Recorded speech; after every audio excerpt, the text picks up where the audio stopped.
स्वामी समर्थ. नमस्कार मंडळी, स्वागत आहे तुमचं मालनीस लाईफस्टाईल या माझ्या ब्लॉगमध्ये. आजचा दिवस खूप खास आहे कारण आज आमच्या घरामध्ये साजरा करतोय आम्ही तुळशी विवाहाचा शुभ सोहळा. हा जो ब्लॉग आहे आपल्या संपूर्ण कुटुंबाचा, भक्तीचा, आनंदाचा आणि प्रेमाने भरलेला. म्हणून तर आमचे साहेब इथे तुळशीच्या लग्नासाठी अंगण स्वच्छ करून घेत आहे आणि आधी त्यांनी तुळशीला पण व्यवस्थितरित्या धुवून घेतलं, म्हणजे स्वच्छ करून घेतलं. आणि इथे त्यांनी तुळशीला रंग द्यायला पण सुरुवात केली, कारण आमच्याकडं अशी प्रथा आहे की तुळशीला कितीही चांगला रंग दिलेला असेल किंवा तुळशीला रंग दिलेला द्यायची सुद्धा गरज नसेल मार्बलच्या तुळशीला, तरीही त्यावर थोडं तरी रंगाने काहीतरी काढावंच लागतं. मग इथे आमचे साहेब थोडा पावसाने पण रंग केलेला होताच, तर ज्या ज्या जागेवर रंग गेला त्या जागेवर व्यवस्थित इथे लावून देत आहेत. आणि मी बघा बाजूलाच त्याच्या एक तुळस ठेवलेली तुम्हाला दिसते, ती म्हणजे रोपटं तुळशीचं एका कुंडीमधलं. कारण आता ही जरी आमची वृंदावनमध्ये जरी तुळस असली तरीही नवीन तुळशीचं लग्न लावावं म्हणून ही तुळस मी इथे ठेवली, हिला पण रंग देऊन द्यायचा. आणि आता बघा माझं चालू आहे ते म्हणजे रुईचे वस्त्र करणं, कारण पूजात कितीही वस्त्र असले महागडे तरी रुईच्या वस्त्राचा खरा मान, आणि त्यामुळेच तर रुईचे वस्त्र इथे करून त्यांना रंगवून मी इथे घेत आहे. आता ही तर तयारी सकाळपासूनच सुरू आहे. कुणी आवळे आणले तर कुणी पेरू आणले, अशा वेगवेगळ्या गोष्टी आणत राहिलो आम्ही. पण नागवेलीचे पाने काही इथं आम्हाला सापडलेच नाहीत आज गावात कुठेच. आणि सर्व साहित्य घेऊन मी तुळस मातेच्या पूजेचं अंगणात आले, तर अंगणामध्ये साहेबांनी मंडप तयार केलेला होताच आणि मी साडी घालून कशी गेले होते, कारण आत्ता रात्रीचे 8 वाजलेले आहेत. तुळस मातेच्या पूजेला म्हणजे विवाहासाठी थोडा उशीर झालाच, पण म्हटलं ही पूजा झाली की लगेच गणपती बाप्पांची सुद्धा आपल्याला पूजा करायची आहे. तर आता इथे थोडेसे दागदागिने मी तुळशीला घालून घेते, कारण कसं असतं बघा, अगोदर घातले तर ते चमकच्या येणं नाही का पाल पण यायची तिथे भीती वाटते, त्यामुळे मी अगोदर काही दागिने घालून ठेवलेच नाहीत. आत्ता दागिने तुळस मातेला घालते, पण जी काळी पोत आहे ना काळ्या मण्याची मंगळसूत्र घालून, ती तर लग्नाच्या नंतरच आम्ही घालत असतो. तर आता काळी मण्याची पोत सोडून बाकीचे सर्व दागिने मी तुळस मातेला घालून घेतले. तो 2च उसाचा मंडप आम्ही तयार केला. आणि इथे आपले नवरदेव जे की श्रीकृष्ण त्यांच्यासाठी जे आसन टाकत आहे, आणि श्रीकृष्णाचं आवडतं जे चिन्ह आहे ते म्हणजे स्वास्तिक, आणि त्यावर श्रीकृष्णाला ठेवायचं, त्यामुळे मी तिथे स्वास्तिक काढून घेतलं तांदळाचं. आणि साहेबांनी बघा आमच्या नवरदेवाला घेऊन आली आणि माझी पण तोपर्यंत नवरीला सजवणं झालं. तर आता साहेबांनी नवरदेवाला म्हणजे श्रीकृष्णाला, बाळ श्रीकृष्ण जो की आपल्या देवघरातला, मी त्याच्याशीच तुळशीचं लग्न लावते, कारण ही मूर्ती दररोज पूजेची म्हणून मी त्या मूर्तीसोबतच तुळशीचं लग्न लावते. आणि इथे बघा कोण आलं, कारण हा तर दररोजच येतो, पण याला समजला लग्न आहे तर तो पण येऊन उभा टाकलेला होताच. आणि आता इथे सुरू आहे ती म्हणजे गणपती बाप्पाची अगोदर पूजा. आता गणपती बाप्पाची पूजा अगोदर करून घ्यायची. वक्रतुंड महाकाय सूर्यकोटी समप्रभ निर्विघ्नं कुर्मे देव सर्व कार्येषु सर्वदा. आणि आत्ता सुरू आहे तो म्हणजे गणपती बाप्पाच्या पूजेसोबत धूप आणि दीप अगोदर लावून घेणे. मग कपाळाला हळदी कुंकू लावून घेतलं आणि दीप पण तुपाचा दिवा पण प्रज्वलित करून घेतला, कारण कोणत्याही पूजेच्या सुरुवातीला मी तुपाचा दिवा लावून घेते, कारण अगोदर हळदी कुंकू कपाळाला लावून घ्यायचं, नंतर दिवे अगरबत्ती लावून घ्यायची, नंतर गणपती बाप्पाच्या पूजेला सुरुवात करायची. आता गणपती बाप्पाला सुपारीला तांदळावर तर ठेवलेलाच आहे आणि तोपर्यंत त्यांना गंध लावला. आणि आता हळदी कुंकू अक्षदा फुलं हे सर्व गोष्टी गणपती बाप्पाला अर्पण करून घ्यायचे असतात. बघा देवाचं जरी लग्न असेल ना, पण खरा मान यांचाच अगोदर पूजेचा, कारण सर्व देवांनीच यांना असा वरदान दिलेलं आहे, म्हणून ह्यांची पूजा अगोदर करून घेतली आणि त्यानंतरच पुढच्या पूजेला आपली सुरुवात होती, कारण यांच्या आशीर्वादाशिवाय कुठलंच शुभ कार्य हे संपन्न होत नसतं.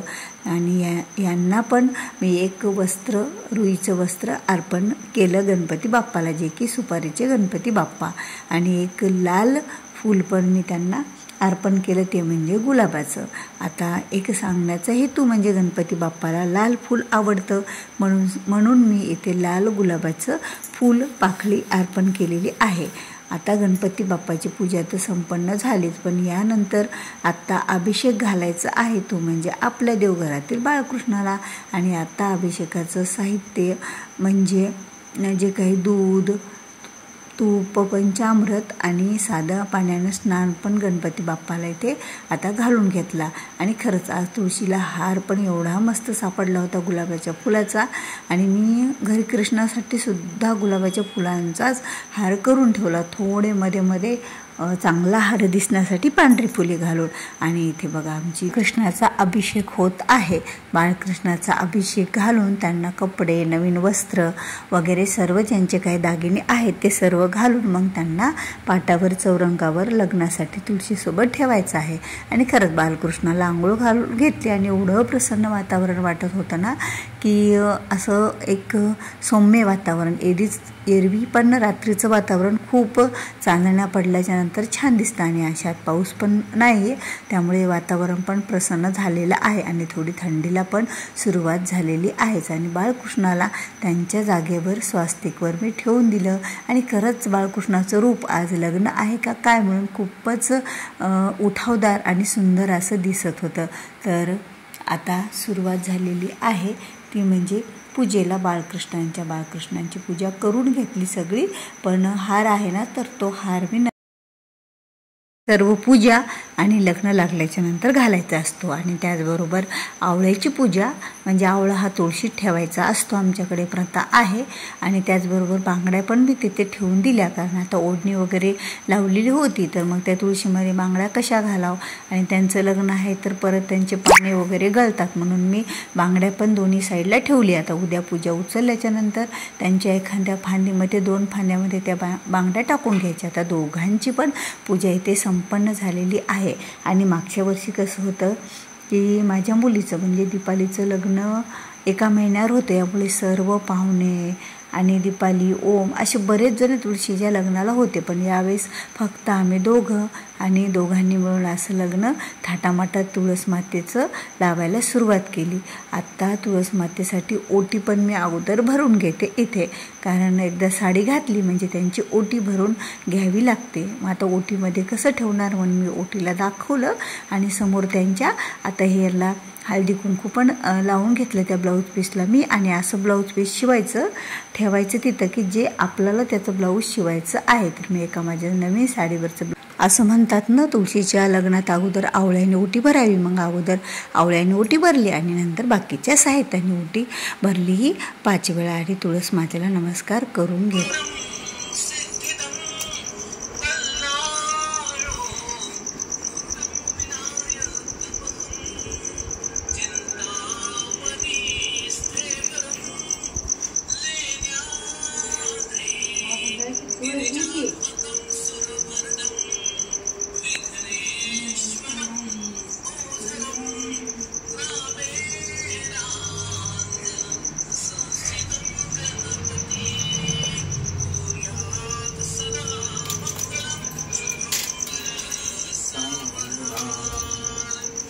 लग्न संपन्न झालं, मंगलाष्टका झाल्या की तुळस मातेला हार आणि तिला जी काही काळी पोत आपण केलेली होती मंगळसूत्र आणि काळी मणी ते पण घालून घेतले, कारण जसं आपल्या लग्नात लग्न झाल्याच्या नंतर काळी पोत घालायची असती तशीच मग तुळस मातेला पण मी लग्न लागल्याच्या नंतर काळी पोत ही श्रीकृष्णाकडून श्रीकृष्णाच्या वतीने अर्पण करून घेतली, तिच्या गळ्यात घालून घेतली आणि व्यवस्थित मग मी त्याला बांधून घेतला. आणि नंतर श्रीकृष्णाच्या गळ्यात पण हार घालून घेतला. आणि कृष्णासाठीचा हार मी हा घरीच छोटा फुलाचा बनवला होता, कारण बाळकृष्ण म्हणजे कृष्ण छोटा आणि त्याचबरोबर हा कृष्णाला पण हार आता इथे घालणं झाला. आणि यांनी तुळस मातेला हार घातला आणि मी श्रीकृष्णाला हार घातला. म्हणजे असं असतं की श्रीकृष्णाच्या वतीने पुरुषांनी तुळशीला हार घालावा आणि स्त्रियांनी तुळस मातेच्या वतीने श्रीकृष्णाला हार घालावा. आणि आम्ही पण तसंच व्यवस्थित ते हार घालून घेतले.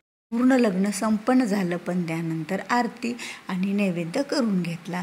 साहेबांनी तिच्या लग्नामध्ये खरंच खूप मदत केली, म्हणून एवढं काही सारं आणि व्यवस्थित तुळशीचं लग्न असं पार पाडलं. तर आमची नवरी बघा एवढी सुंदर दिसत होती, जसं काहीशी दृष्ट काढावी असं वाटत होतं. आणि खरंच रूपसुद्धा कृष्णाचं आणि तिचं छान वाटत होतं. त्या अंगणातून घरामध्ये जावंसंच वाटत नव्हतं.